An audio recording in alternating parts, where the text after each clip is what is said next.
Here's the important pressing news. Number one, because of coronavirus, the SAT has had to be canceled, all the way up through the June SAT. So there is no SAT up through June. So juniors who right now would normally be taking the test, their tests have been canceled. So they can't take their tests, they can't take their SATs, and we don't know what the earliest date will be for when students will actually be able to take the SAT. It's looking like at the very earliest it might be August, right?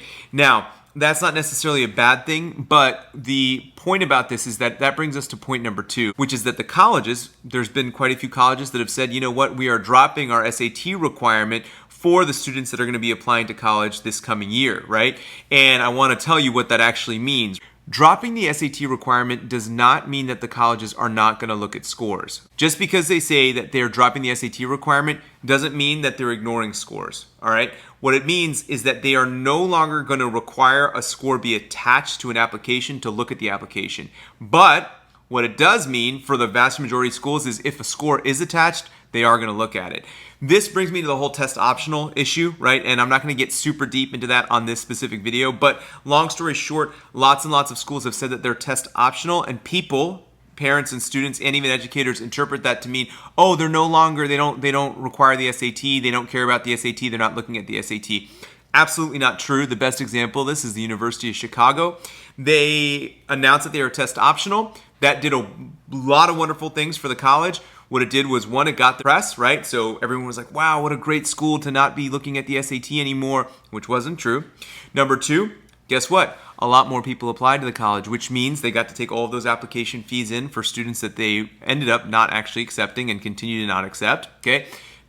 The next thing that happened, which is, I think, probably the most messed up part, is because all those people were applying and they were rejecting so many of them, their level of acceptance went down, so their ranking went up, right? Because they started to look like a more selective college. So all of those things benefited the school. And in the end, here was the end of the story, the University of Chicago's average SAT scores actually became higher, and their class profile stayed pretty much exactly the same. So what does that tell you? Test optional is not what it's cracked up to be. It's not what it sounds like. And I have yet to hear anything from any of the state scholarships or college scholarships that are tied to SAT scores saying that they won't be looking at the SAT scores for those scholarships. So I would plan to be thinking about taking the SAT or ACT in the fall, or in the summer at the earliest, and understand that the College Board is moving towards that digital option. And that's point number three. So the College Board is looking at a digital test. The thing about this is that lots of tests like the SAT have been digital for years. For example, when you take the GRE, it's digital. It's been digital for years. When people take their tests to become doctors, guess what? Those are digital. Lots of tests have become digital, and that's the norm. So why has the SAT remained a paper test? Bottom line is, I don't really care what the College Board thinks of my saying this, but the College Board is not a super forward-thinking and tech-advanced company. You got to remember that the College Board is a privately owned company, okay? Make sure everyone heard me, right? College Board is a privately owned company. It is not a board of colleges. It's not a group of colleges that made a test together. It's a privately owned company, right? Because it's a privately owned company, they kind of get to do whatever they want. Now, one of the things that they like to do is stay exactly the same unless they absolutely have to change. So the last time they made a huge overhaul to the SAT, guess what was happening? They were losing market share to the ACT. Literally, that was the last time they made a huge change to the test. The ACT started selling more than the SAT for the first time in history. During that time, states were adopting the ACT as their statewide assessment, which basically never happened with the SAT or PSAT. And then guess what happened? The SAT changed. And what they also did to make the change, they hired a new CEO. And guess who that CEO was? How many of you have absolutely dreaded the Common Core and have completely thought what is wrong with people that this somehow got passed? Well, that was the guy that was responsible for the Common Core. Literally, his name is David Coleman, and he now and has been the president of the College Board. So he was responsible for remaking the test, under which a lot of funny things happen. So for example, there are regular SATs now where one wrong in the math can drop kids anywhere from 30 to 50 points. That was not a regular thing, and that's never been the case with the ACT. And by the way, I'm not a big proponent of either test. I wish both tests kind of didn't exist and that there were other things that we could be spending our time on, but this is such a pivotal thing in students' lives. That's why I focus my time on it, because it oftentimes is the last stamp of what kids think about themselves before they go off to the rest of their lives. And if they don't do well on this test, it kind of affirms for them what they aren't capable of. So I always want to shift that because it's like an emergency situation for so many kids before they start the rest of their lives. So that being said, why is the College Board finally, deciding to become digital? Because their pocketbooks are getting hurt, right?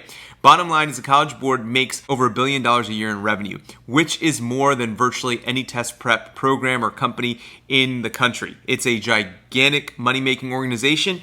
If they don't have a digital test, people aren't going to be able to take the test, which means people aren't going to be able to give them money. So, bottom line is, it is very likely if coronavirus continues to be an issue in the fall that there will be a digital test. I know a lot of people are concerned about this, but that's why I wanted to point out, for example, even universities now, kids that are freshmen, sophomores, juniors, even people in graduate school are used to now taking digital exams that are being proctored digitally. So there's a person digitally proctoring you, making sure that your space is legit and that there's nothing that you're doing that's not okay, and making sure that you're focused only on the screen and not looking around the room or doing things that are inappropriate or that could be seen as cheating. So digital testing has become the norm. Lots of colleges all over the nation do it, and they do it with proctoring. So it's a completely normal thing. I know it can feel a little weird, it can feel strange, especially if you've never heard of it before, but it is totally normal. So the major tips I want to leave you with. Number one, do not start thinking that the SAT is just going away. Yes, someday it might, but for right now, when colleges say, hey, we're dropping the SAT requirement, that does not mean that they're not looking at scores.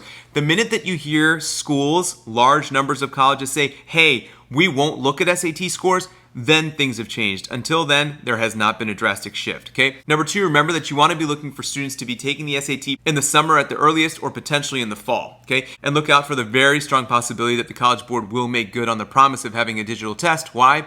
Because it will hurt them financially to not be testing come the fall, okay? And just remember that having a digital test is not that strange of an idea. All that being said, I like doing this raw, just, unfiltered style, just talking with you, telling you what's up, telling you what's in the news, telling you what's going on and what's been announced.